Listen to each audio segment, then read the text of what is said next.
কান্দিতে কৃষাণ ক্ষেত মজুরের সম্মেলনে উপস্থিত মন্ত্রী বেচারাম মান্না। মুর্শিদাবাদ জেলা বহরমপুর সাংগঠনিক জেলা তৃণমূল কংগ্রেসের ডাকে কান্দি পৌরসভার অডিটোরিয়াম হলে রবিবার বিকেলে আয়োজিত হলো এই সম্মেলনের। জেলার বিভিন্ন ব্লক থেকে কর্মী ও সমর্থকরা এসে উপস্থিত হয়েছিলেন এই সম্মেলনে। এছাড়াও উপস্থিত হয়েছিলেন রাজ্য কিষাণ ক্ষেত মজুরের সভাপতি পূর্ণেন্দু বসু, মন্ত্রী বেচারাম মান্না, বহরমপুর সাংগঠনিক জেলা তৃণমূল কংগ্রেসের সভাপতি তথা কান্দির বিধায়ক অপূর্ব সরকার। এছাড়াও ক্ষেতমজুর মুর্শিদাবাদ জেলা তৃণমূল কংগ্রেসের সভাপতি সহ জেলা তৃণমূল কংগ্রেসের সকল স্তরের নেতৃত্বরা।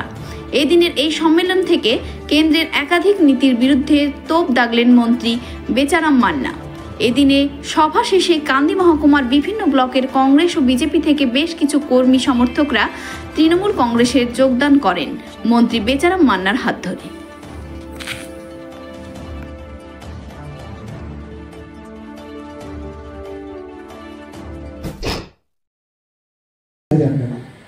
এখন বোধহয় আরো বেশি।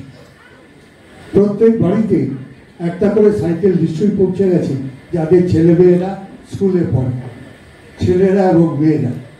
এই ক্ষেত্রে আমরা আর কোনো বাদ বিচার করছি না যে কারো বাড়িতে একটা মোটর সাইকেল থাকলে সেখানে লক্ষ্মীর ভাণ্ডার পাবে না, আমরা কথা বলছি। আমরা বলছি যার যা থাকুক, লক্ষ্মীর ভাণ্ডার যে চায় সেই পাবে। এটা কি প্রোগ্রাম হলো আপনাদের?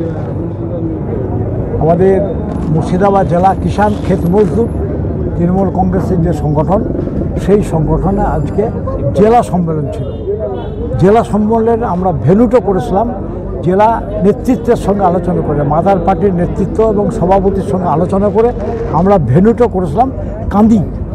যেহেতু কান্দি এগ্রিকালচার বেল্ট, কৃষিজীবী মানুষ কান্দি, তাই আমরা কান্দিতে ভেন্যু করেছিলাম।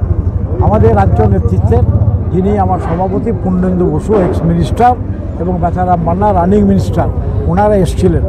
এখানকার কান্দি উদ্যোগ নিয়েছেন, সেই উদ্যোগে প্রত্যন্ত গ্রামের দুধও সুন্দরবন থেকে আসছে।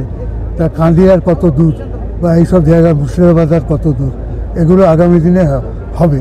আমি যে উদ্দেশ্যে বলেছি সেটা হচ্ছে ভাগীরথী নিয়ে যে রাজনীতিটা হচ্ছে, সেই রাজনীতিতে কৃষকদের দুগ্ধ ব্যবসায়ী যারা বা গরু চাষ করে যে কৃষক, সেই কৃষকের কোনো উপকার হবে না, এইটুকু আমি বলতে পারি।